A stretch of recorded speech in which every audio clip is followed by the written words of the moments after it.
Naam, jambo ndugu msikizaji na mtazamaji, majina yangu kama kawani Jeremiah Winunti na hii ni AGR Live.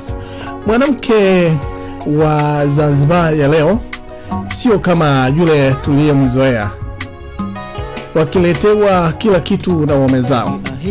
Mpendwa, hili limedhihirishwa na miradi mbalimbali iliyoanzishwa na serikali ya mapinduzi ya Zanzibar, ambako kwa miaka mingi mwanamke alionekana kuwa tegemezi na kama pambo la nyumbani. Moja kati ya miradi iliyoanzishwa ni pamoja na Barefoot College, chuo kinachotoa mafunzo ya aina mbalimbali kwa wanawake na vijijini huko Mpinda huko visiwani, ikiwa ni pamoja na elimu ya kuteketeza paneli za nishati ya jua au sola.